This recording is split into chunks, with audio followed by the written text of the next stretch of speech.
Okay, let's jump right into this explainer on the unique geography, demographics, and the future of the Maldives. If you're studying Key Stage 3 geography, this is the perfect resource to really supercharge your notes. Today, we're looking at a country that is absolutely breathtaking, but it's also sitting right on the front lines of global climate change. We've got a visually rich, kawaii-styled setup today to help you master these concepts. So grab your notebooks and let's get into it. We've got a lot of ground to cover. We'll start with the geography of the Maldives, move into population and development, then look at facing acute natural hazards, followed by environmental and social threats, and finally, saving the Maldives. Section 1. Geography of the Maldives. Macro-level physical geography. To really understand the Maldives, we've got to zoom way out and look at its location and what makes its physical geography so utterly unique on a global scale. It's situated in the Indian Ocean, just southwest of India and Sri Lanka. Now, spanning 823 kilometers from north to south, this nation is actually 99% ocean.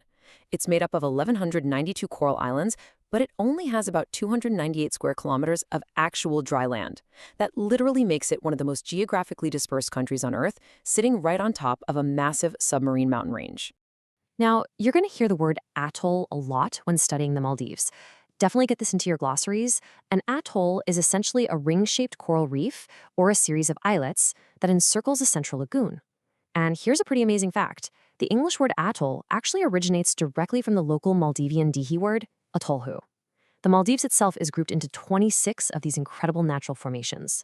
But how did they actually get there? Well, this perfectly illustrates Charles Darwin's 1842 theory on how these stunning atolls formed over hundreds of thousands of years. It's like a giant, slow-moving geological puzzle. Step 1, a flat-topped volcano known as a guyot rises from the sea. Step 2, a coral reef starts to grow around its edges. Step 3, that heavy volcano slowly erodes and sinks back down into the ocean. And finally, Step 4, that sinking creates a barrier reef that's separated from the submerged mountain by a beautiful shallow lagoon. Over time, dead coral and sand pile up on the highest points of the reef, creating the very islands we see today. Section 2. Population and Development Indicators. Zooming into human geography. Let's shift our focus from the physical landscape to the people. We're going to look at how developed the Maldives is using some key quantitative data. According to the provisional results of the 2022 census, the total resident population is 515,122. Now, think about that population distributed across all those highly dispersed islands. It actually makes delivering government services like healthcare and education incredibly challenging. Historically, the population has been growing at a pretty steady rate of about 1.5% every year. Here's a really interesting aspect of their demographics.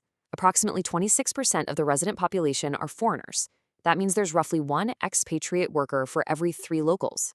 A lot of these workers migrate from countries like Bangladesh and India to work in crucial sectors like construction, tourism, and waste management, playing a truly massive role in the nation's economy. So how developed are they? The Human Development Index, or HDI, is what we use to measure a long and healthy life, access to knowledge, and a decent standard of living.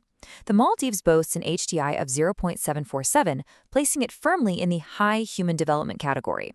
At nearly 80 years, Maldivians live significantly longer than the average for other small island developing states, which usually sits around 72.7 years.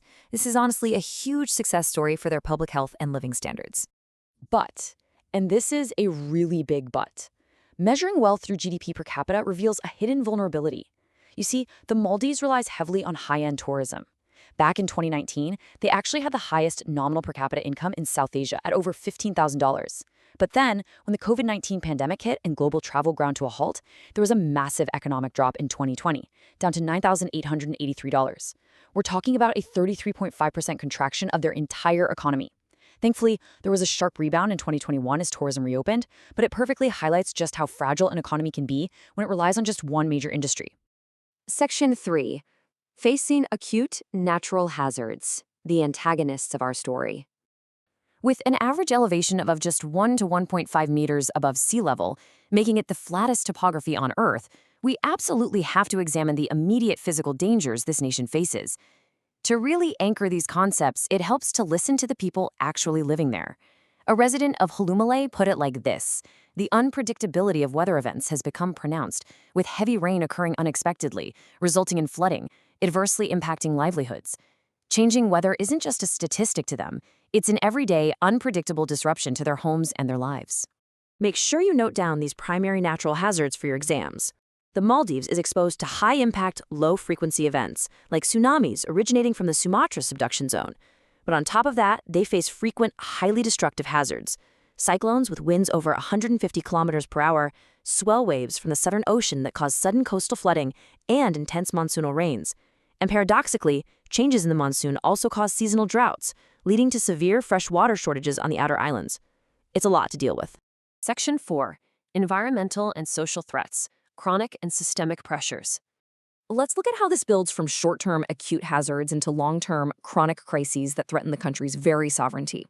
First, let's get our definitions straight. An acute natural hazard is a sudden destructive event, like a tsunami or a flash flood. On the flip side, a chronic systemic threat is a slow, creeping existential issue. For the Maldives, this means climate-induced sea level rise. Ocean levels have risen nearly 97 millimeters in just the last 30 years. It also means ocean warming, which causes devastating coral bleaching, literally destroying the very reefs that physically protect the islands. And this isn't just an environmental issue, it's a profound social one too. In the greater Malé area, you'll find intense hypercongestion. Because the islands are so incredibly small and the population keeps growing, urban crowding is severe. This leads to housing shortages and puts massive pressure on the groundwater. Alongside this, there's a huge solid waste crisis. Driven by all that urban growth and tourism, with a single tourist generating up to 3.5 kilograms of waste a day, the Maldives generates over 860 metric tons of municipal solid waste daily. It's creating massive environmental and public health challenges. Section 5. Saving the Maldives. Mitigation and global importance. We need to wrap up on an empowering note. We know what the threats are, but why does this matter to the rest of the world, and how are these incredible islands fighting back? Well, this nation is absolutely worth saving. Environmentally, their coral reefs act as natural barriers that dissipate 97% of destructive wave energy, literally keeping the islands from washing away. Economically, these same reefs support their entire tourism and fishing industries. But crucially, culturally, if the Maldives is lost, we lose a deeply unique cultural heritage shaped by centuries of Indo-Aryan and Arab migrations. We'd lose the beautiful Divihi language and its highly unique Thama script, which is written from right to left. So, as geographers and global citizens, we've got to ask the big question. How do we mitigate these overlapping environmental, social, and economic threats? What are the actual management strategies here? The management strategies being deployed are honestly super innovative. To combat coral bleaching, they're literally deploying the world's largest 3D printed coral reefs to help regenerate those marine ecosystems. To handle the freshwater droughts, they're investing heavily in emergency desalination systems. And on a macro scale, they're forming strategic partnerships with organizations like the Islamic Development Bank to invest in green energy, shift away from fossil fuels, and push their massive resort industry towards truly sustainable tourism practices. I want to leave you with this final, very real thought. The data suggests that if current global warming trends continue, up to 80% of the Maldives could become uninhabitable by the year 2050. Let that sink in. Because they produce just a tiny fraction of global emissions but face the harshest consequences, the future of the Maldives is truly a global responsibility. So, as you close your notes today, ask yourself, what role will you play in fighting climate change to ensure these beautiful atolls survive for the next generation? Thanks for hanging out and learning with me today.